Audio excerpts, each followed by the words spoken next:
Okay, this is it.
All right, let's do this.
Damn. Is it over?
Something else.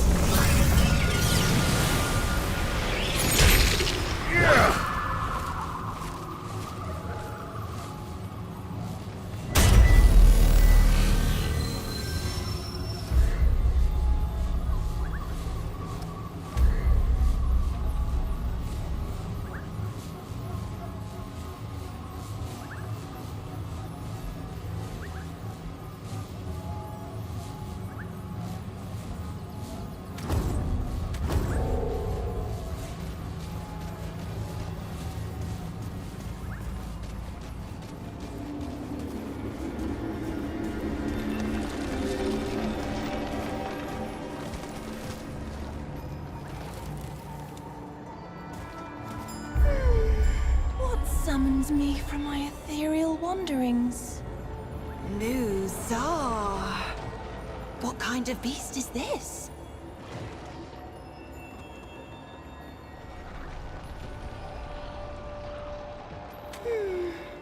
Paxel Tech. I can share my wanderings with you. But first, I seek the knowing, the truth of nature held within your ark. You want to answer? So I will ask. Answer these questions true, sweet beast, so that your ark may be known and your eye may open. And do choose wisely. Answer from your heart. You and your youngest kin often go hunting, but the younger has never felled a mark. One day, a magnificent beast appears, and they cannot tell whose shot struck true.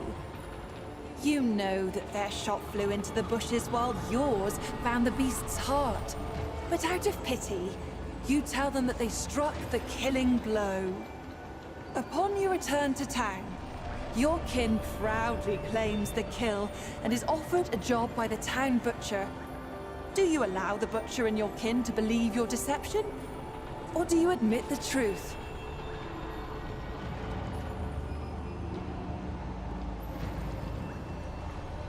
Well done. You are the leader of a Pan village during a time of great conflict. The Vaunt have deciphered a secret code used by the raiders, allowing you to anticipate their attacks. One night, you learn of an impending raid on a nearby settlement. Warning the settlement would save many lives, but would also reveal to the raiders that their codes have been broken, potentially endangering your entire village. Do you warn the settlement, risking your strategic advantage, or remain silent to preserve the broader safety of your people?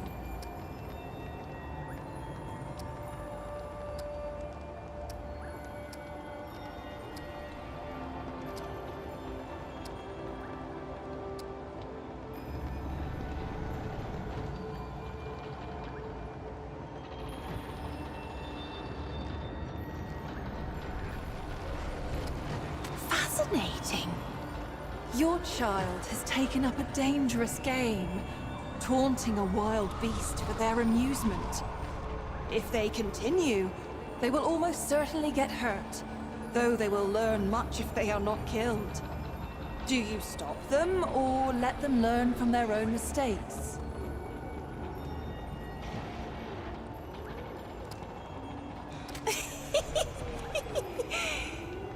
A powerful god conscripts you into their service and offers you a choice. You may rule the underworld and never return to the living, or you may serve at the god's pleasure in the mortal realm. Serve above, or rule below. What say you, sweet beast?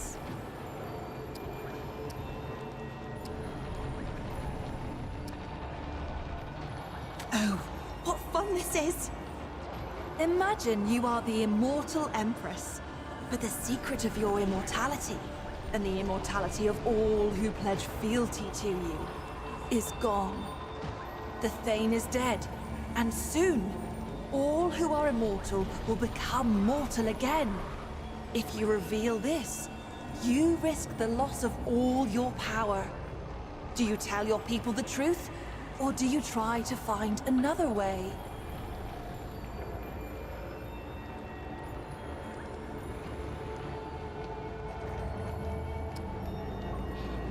I see. You have chosen your path, sweet beast. Your heart is true. May the power of the Doe's Eye free you from your incarnate shackles.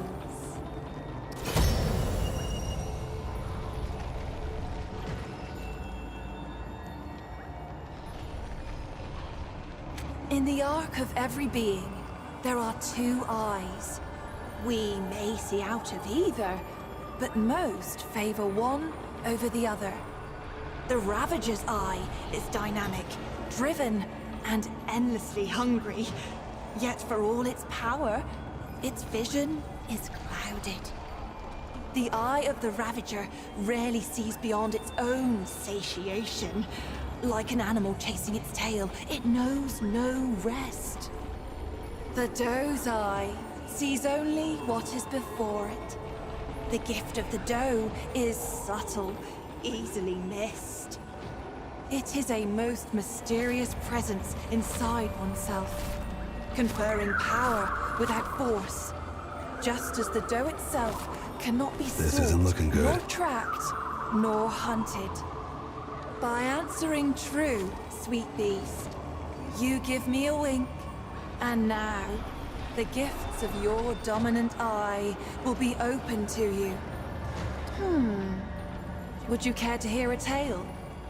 It is about... I will tell you of Ramaril, the servant child of the Vaunt. I found Ramaril as a babe, large and angry as only a hungry babe can be. Nothing became of him, as it happened. He grew from a great, crying babe to a great, quiet Pan. He served without word or complaint. None knew his name, for though one might thank the creator of a meal or a washroom, who even considers the child who merely cleans up after? When the Krell came, they laid siege to the temple. None could escape nor call for help. All were doomed. The Doe's Eye opened in Ramaril that day. He was no fighter and had no training of any kind.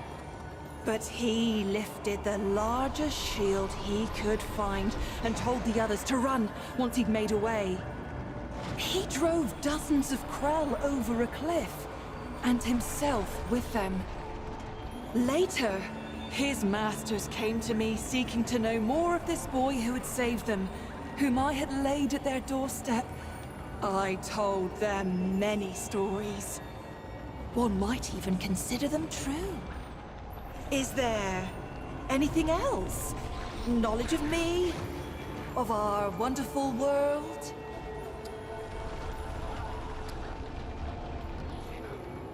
By day, a dappled glade of emerald branch and golden leaf, carpeted by downy moss.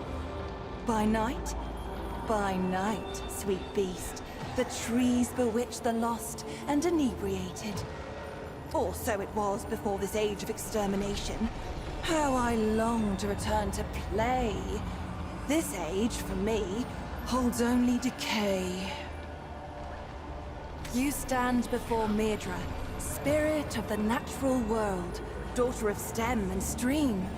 My sisters and I are the glorious weavers of all wild beauty.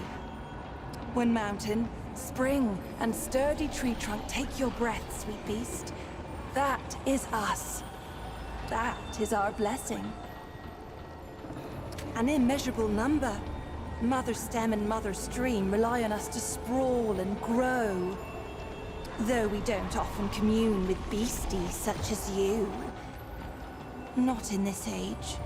Especially not since what happened to Keula. A tragedy, beast. Tragedy most cruel. Keula was fascinated by mortals, by your lives and stories. Unlike most of us, she made herself no secret. And you worshipped her with your short lives.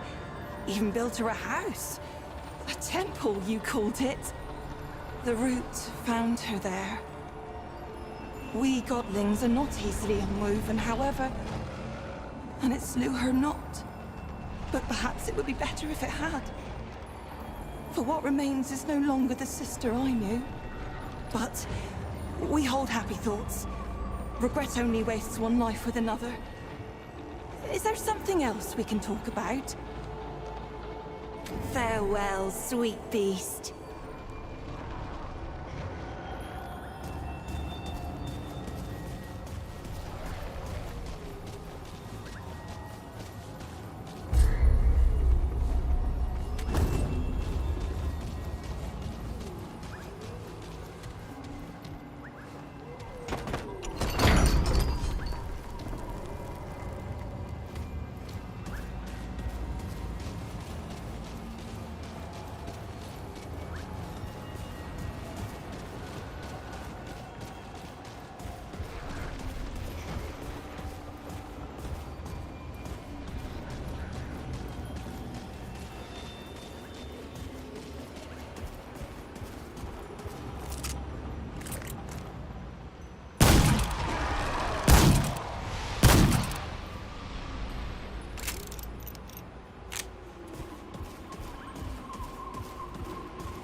Whew.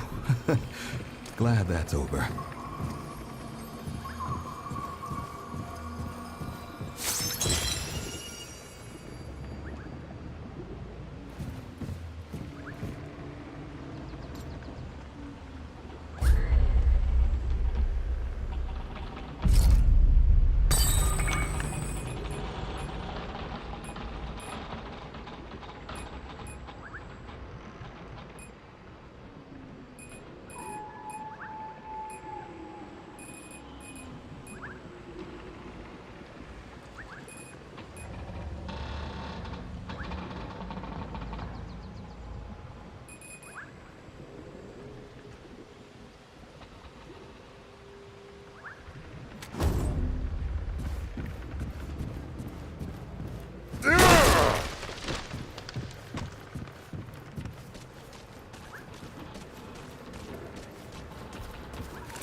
Can't carry any more of that.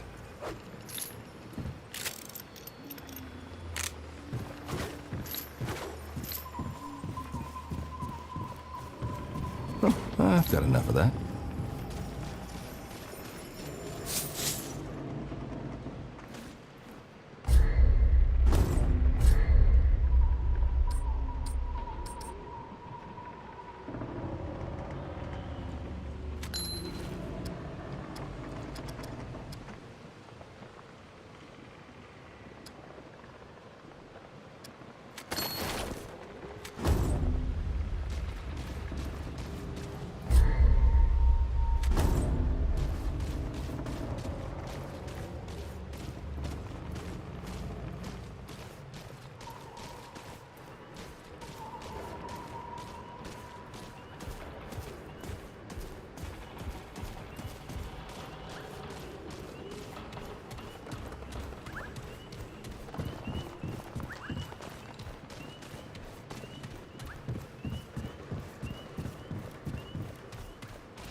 Never seen anything like this before.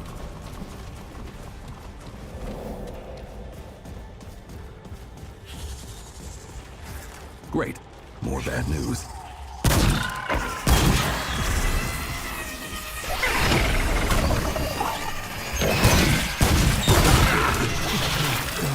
Here we go.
Glad that's over.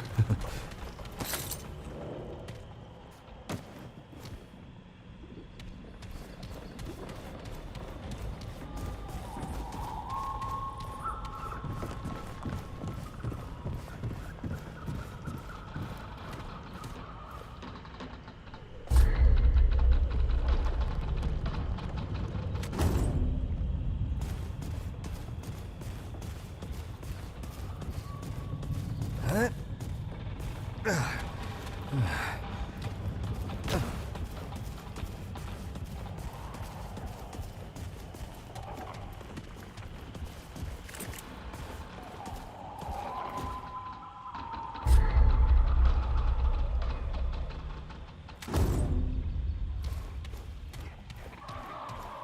right, let's do this.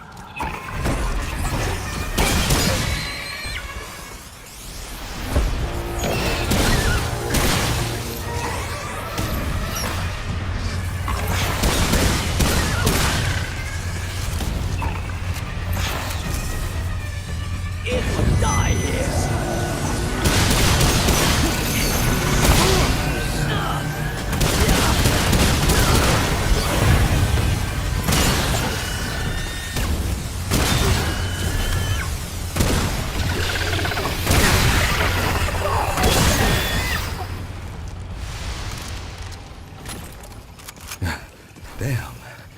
Is it over?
Shit.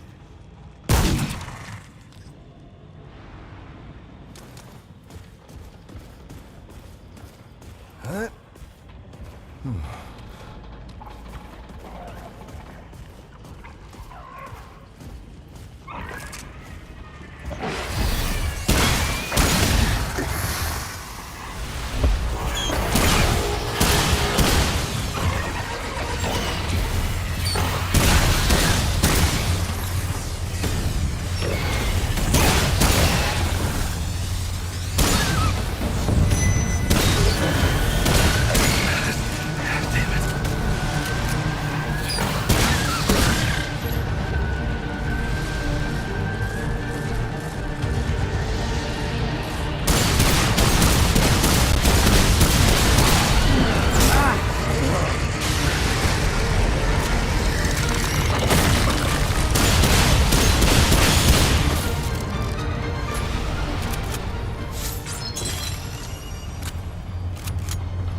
Yeah.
steer, shield and stone.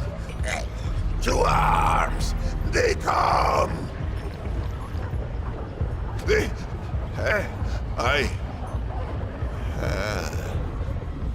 what? A Paxotech. A terrible wonder, even for one who has seen many wonders. If its kind walk Yesha foreigner, then surely the wheel of the world is set to turn again. Perhaps it will grind me at last. Pain now outweighs peace in the measure of my days. God murderer.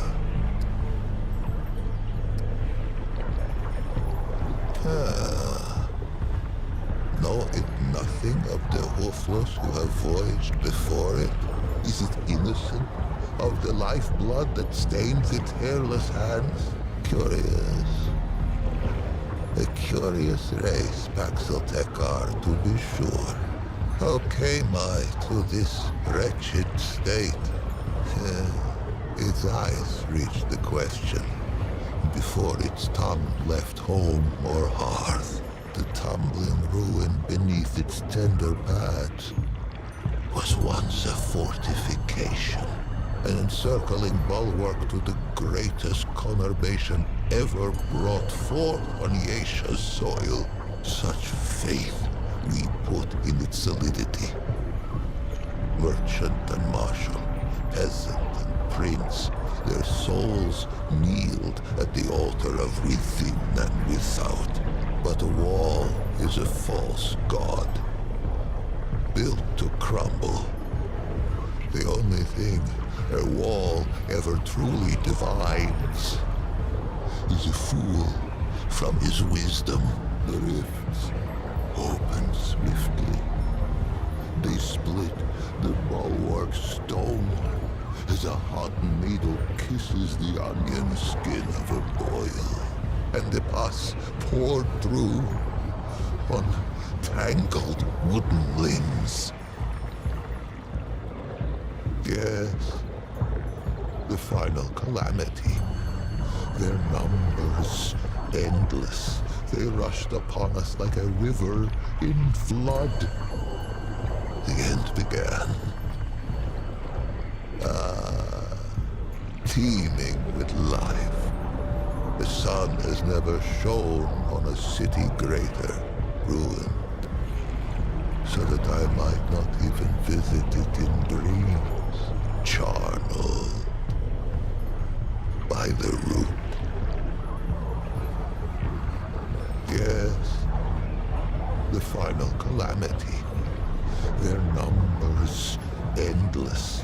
They rushed upon us like a river in flood. The end began. For 40 days, we fought them on these steps. The soldiers fell first, then the officers. Then they called upon the priests. We knew the children would be next. And so, we flung our very bodies into the breach. Some were torn apart like green shoots in a glutton's teeth. Others were swallowed whole and vanished from the sphere. I stuck, anguished cork in a malign bottle. It seethes around me. It waits to disgorge its grotesqueries once more upon Yesha's scalded skin. Please, Paxotech, wanderer, it who would do right, put its edge to this cursed snarl. Vent its rage upon it. I shall greet death as an old friend, and we shall go hand in hand to the horizon, leaving the suffering of this blasted heath far behind. Destroy the knot.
Am I?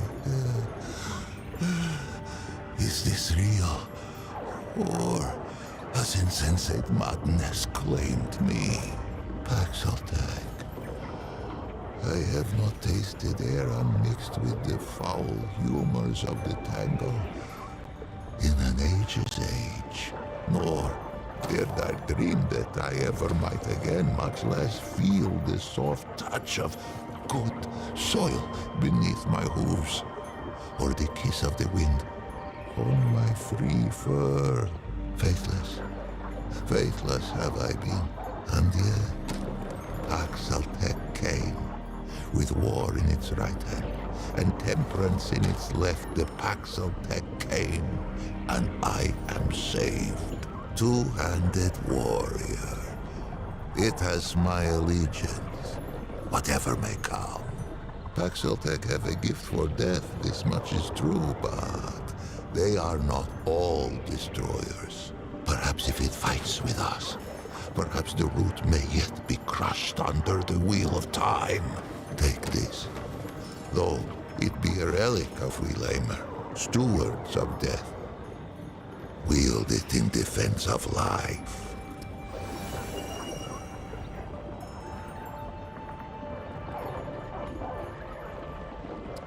I think I shall linger here a while yet.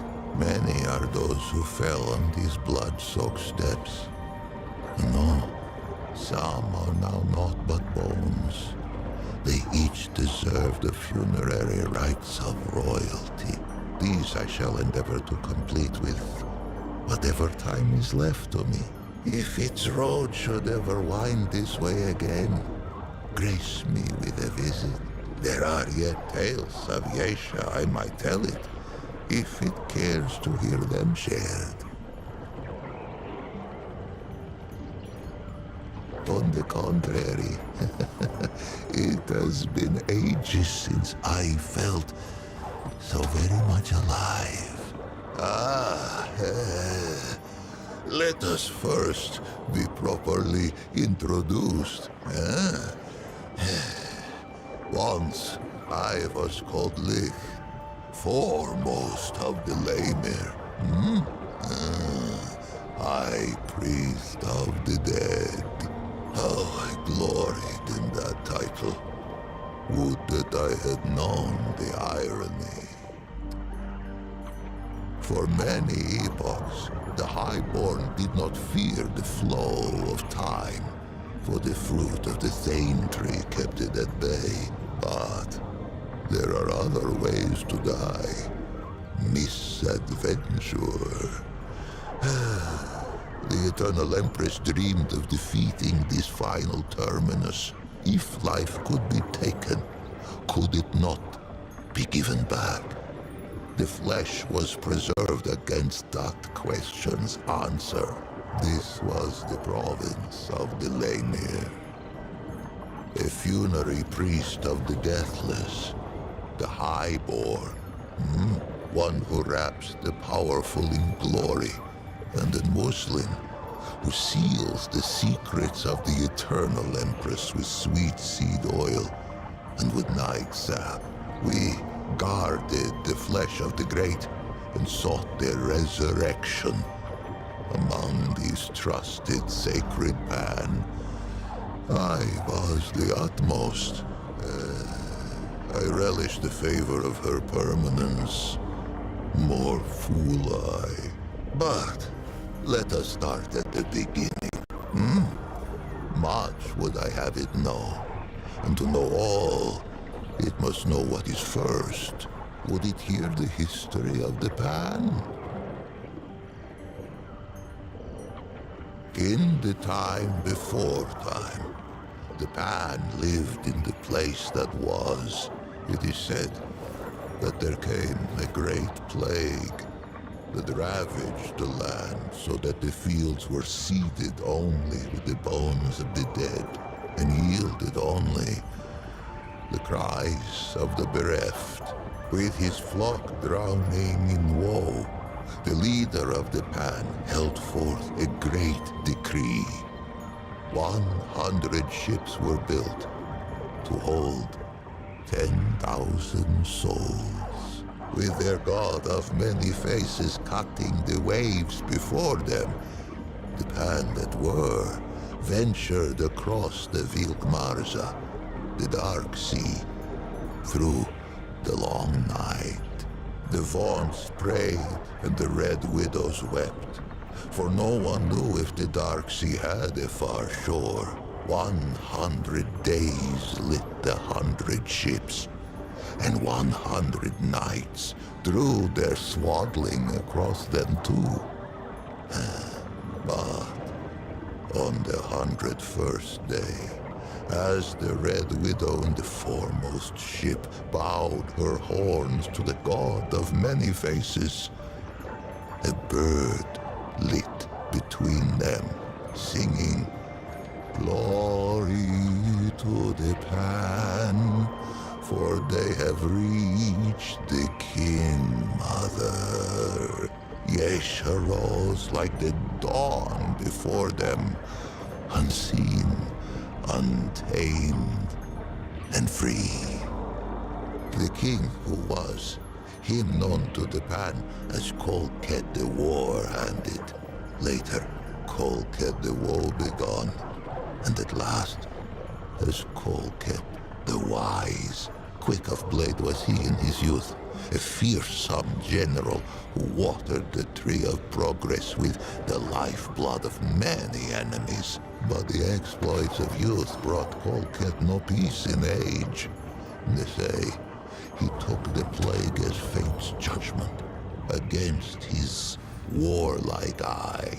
Fate offered a choice: flee the land of his fathers, or end his line as the king of death. Colket hesitated no more in pilgrimage than he had in war. He raised up ships as once he had raised regiments. He sailed from the place that was with a heart full of hope. He was never to see Asia's shores. He passed in peace before the crossing's end. The god of many faces had been with the Pan since the place that was. Longer. None speak of a time before its guardianship. It was a god as real as the soil beneath us.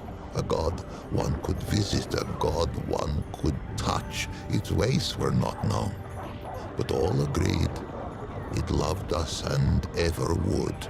More would I have it here of this, for this tendril twines with its own. But patience two-handed one, each thing in time. In those days, there was no empress, there were no queens. Colket the Wise passed on the dark sea and left no heir. It was only agreed that the clergy should step in where Colket had stood. The Vaughnts spoke for the many-faced one, and the Red Widows spoke for the sun, stone, sky, and stream. It had been ever thus. Now, they linked hands to cradle the destiny of the Pan. For 80 days, the Vaughnts fell prostrate upon Yesha's unfamiliar shore. They prayed for a sign that our searching was over, and that this forest should be ours. On the 80th day, two forms emerged from the depths of the jungle. First came a doe with coat of red. Where it walked, the soil gave forth flowers and sweet berries, and they took it as a sign of grace. But behind the doe came another, a wolf with fur as lightless as the obsidian waves the Pan had so lately crossed. Surely, this great beast was a portent of death. Yet, desperate were these threadbare priests of old, and of these visions to their charges, these Vaughnts spoke only one. those who glimpse the doe often glimpse the wolf, for the latter seems compelled to pursue the former. To hear those early Vaught's tell it would be to hear of many different wolves in pursuit, and only one doe. A simple deception, but a far-reaching one. Modern Pan know the truth. What must it be to spend an eternity chasing that which one might catch but may not kill? For the wolf and the doe have often met, antler and tooth, hoof and claw. The doe may spill the wolf's blood, and the wolf may taste the doe's flesh, but never the other's life to take. Yesha itself forbids it. They say the chase has driven the wolf quite mad. And why not? The doe fills all who glimpse it with a spirit of hope and a sense of growth. It leaps among the shrub and bramble even now, even with Yesha sundered by the root. There are those who think it more than a spirit, a god in waiting. These call themselves the children of the Red Doe. With the assurance of the Vaught's, the Pan took to Yesha and she to us. And for a time, there was stillness. Pan were born who had never known the land that was, nor the endless sea at their backs. One such was called Genus.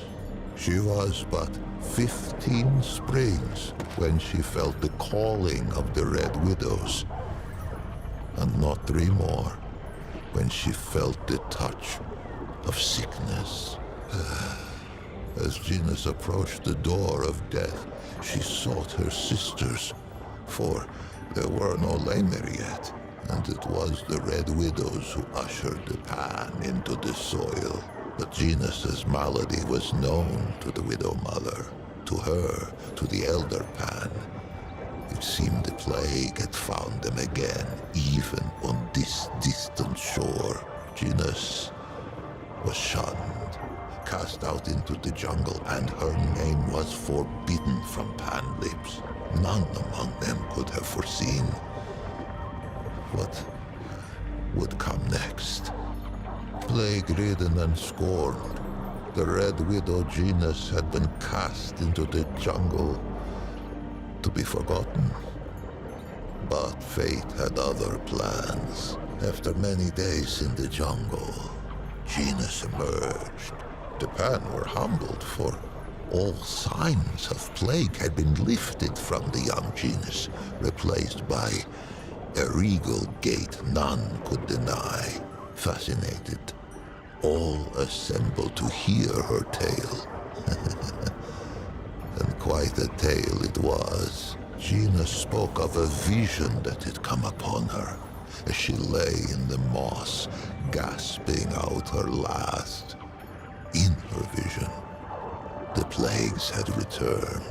Pan, young and old, wailed and keened and spat their last blood on Yesha's pristine sand. But then, when all seemed lost, a great tree rose out of the jungle, strange and wonderful, and heavy with luminous fruit.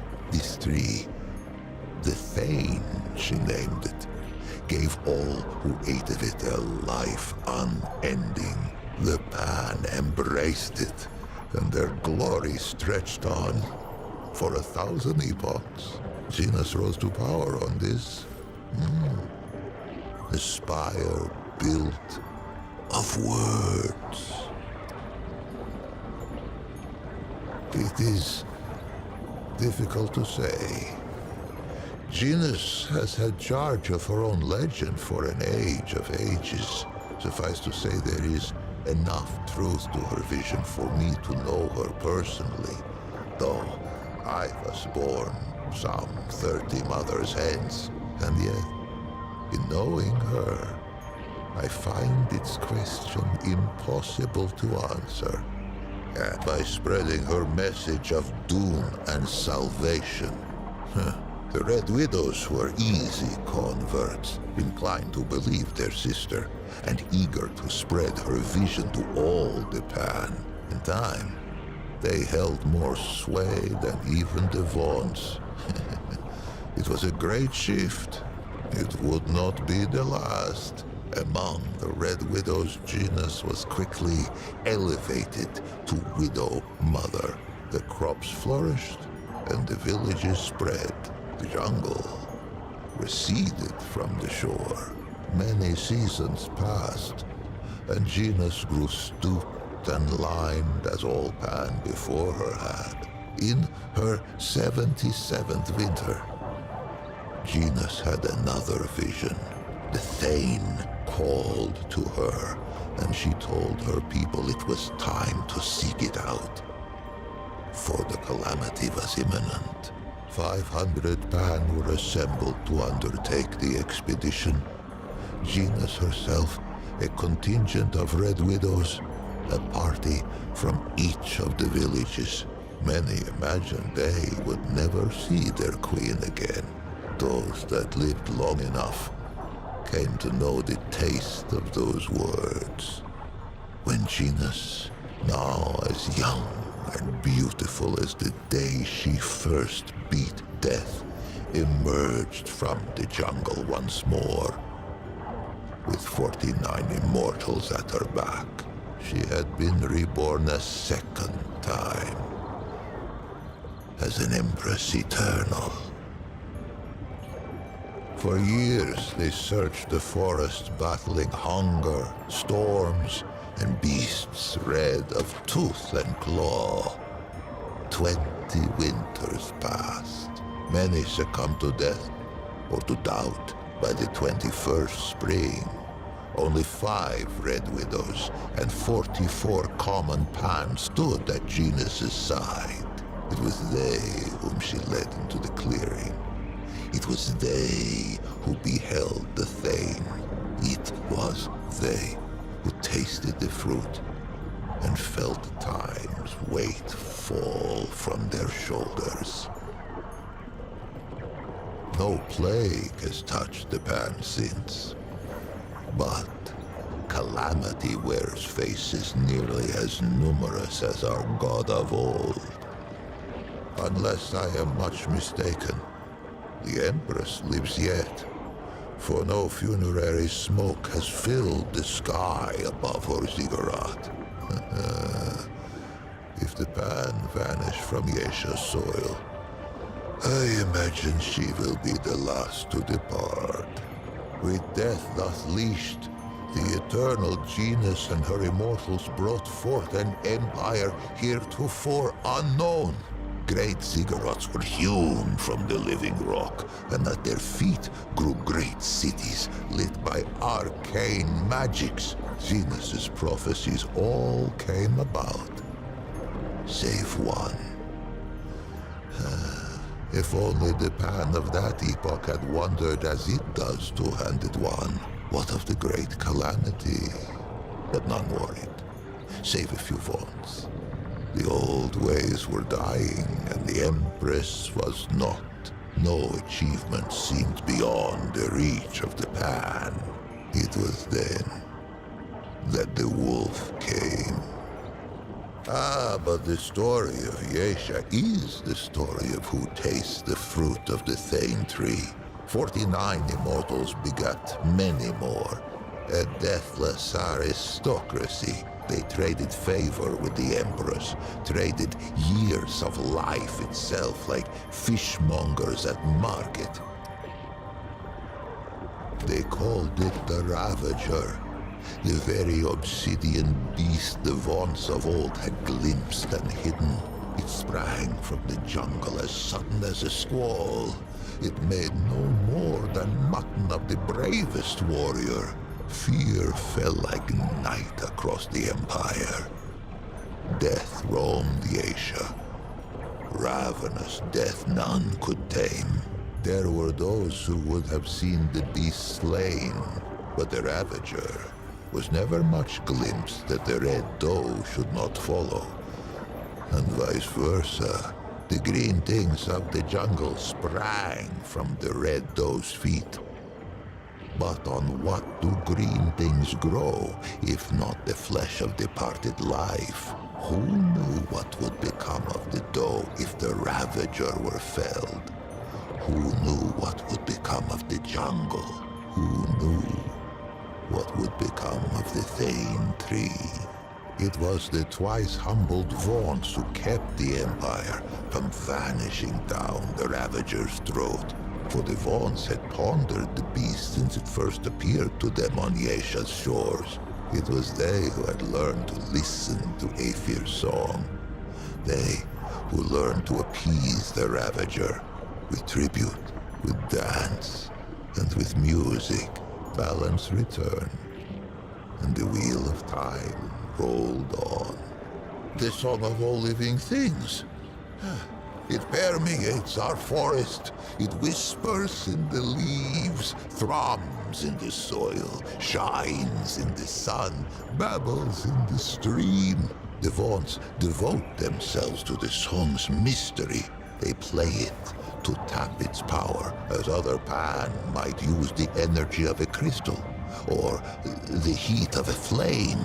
Those attuned in prayer hear it strongest. But all may catch its strain from time to time, even a Paxotech. Who is to say? For that was hardly the last calamity to befall the Pan at Yesha. With the Ravager appeased, the Empress dreamed of rule eternal. She should likely have had her wish. But for one thing, the Thane tree, that of the fruit of immortality, began to die. For many lifetimes her permanence hid this knowledge from all who served her, slave and immortal alike. And why not? She had amassed a great store of fruit, and surely something could be done to save the tree. Why crack the very bedrock of her society? But the tree's decline could not be arrested. Fruit was rationed. Noble lineages withered. We lay there, once prepared for the final death of death. Only those immortals who had fallen in battle or by misadventure. Now, we found ourselves winding wizened nobles in sap and muslin by the hundreds. Perhaps what came next was inevitable. Rebellion, insurrection, revolt. This was the fire that was to sweep through Yesha's jungle. For a life of lifetimes, the Eternal Empress had hidden the decline of the Thane tree, but like the Vaughnts of old, had underestimated the power of one young, plague-addled Red Widow. Genus herself failed to foresee the power of one called Navun. Navun was one of her Eternity's own guards. How she learned of the rot at the roots of the Thane tree, I cannot say. I know only that she had no taste for the Empress's deceptions. Navun fled the ziggurat and spread the news far and wide. Her words found home in the ears of the gull. Yesha's slave caste. No slaves could hope to challenge the power of an immortal aristocracy. But what about a nobility in disarray? One where the great and powerful would soon fight for scraps of fruit like bare-ribbed dogs. They rose, first singly, then in a tidal wave. The Empress found herself at war. Perhaps she might have won, if not for the Destroyer.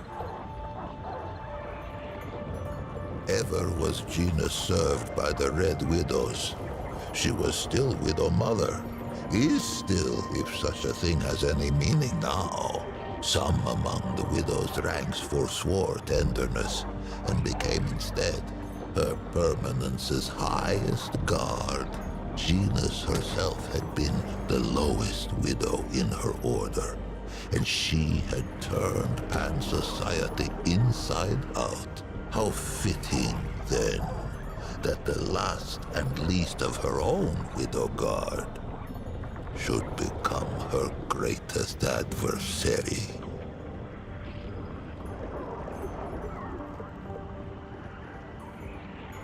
It bridled when I called it God Murderer. Surprised I am that it should know so little of the deep track its kind have trekked across our soil. Let us walk those prints now, that it should be enlightened. It has heard of Yeshad civil war, of slave with blade of hoe to neck of noble, and noble with point of sword to belly of slave. Into that tempest walked one of its kind, Paxeltech. I cannot say why, though perhaps it might someday tell me from whence. Whatever its motive. Hither came the destroyer, even as the Pan turned their ravenous gaze toward the fruit of immortality.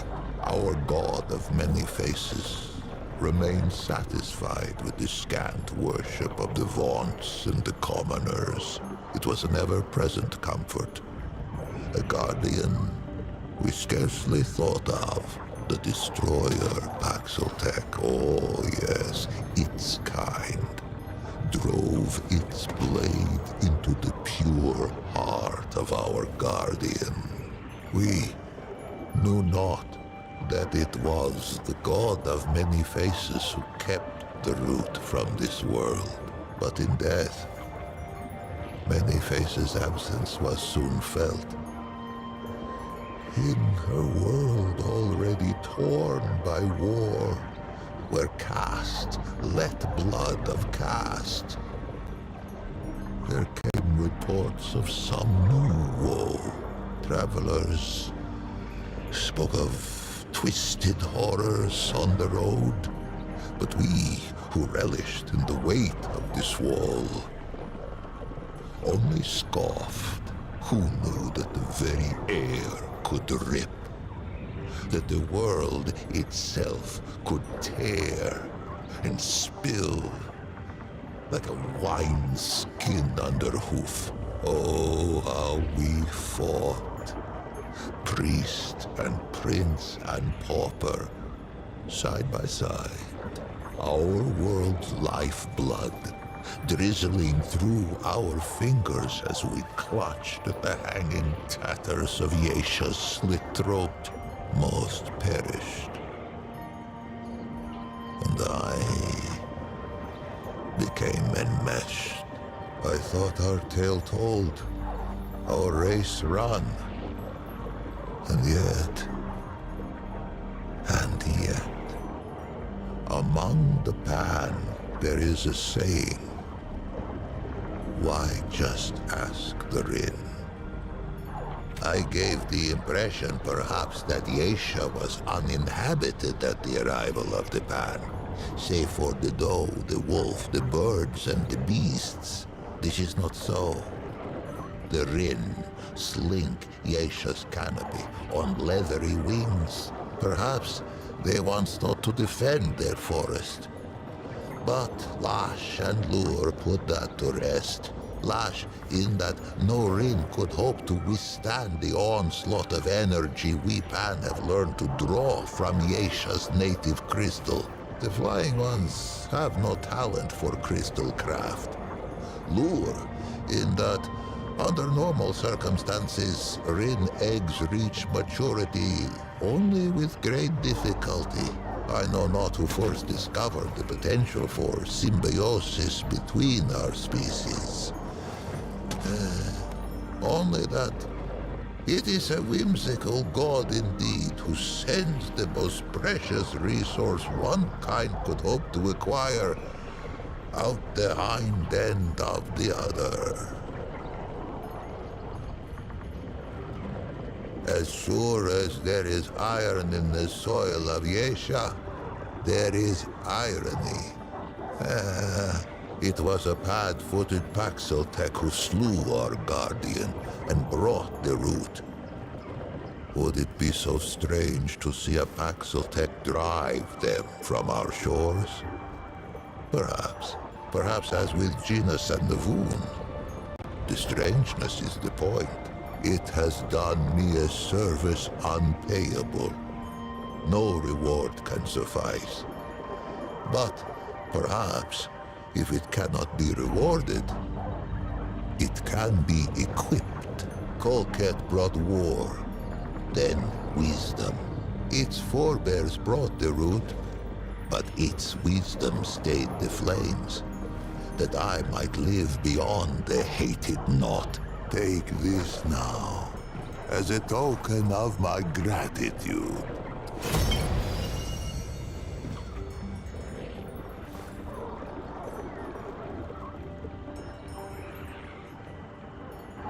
The Pan must put their faith in action and belief, not weapons and walls. I forever owe it thanks, as shall the many souls scattered on these steps. To them I must tend. Be well, two-handed warrior. Be strange fate's agent.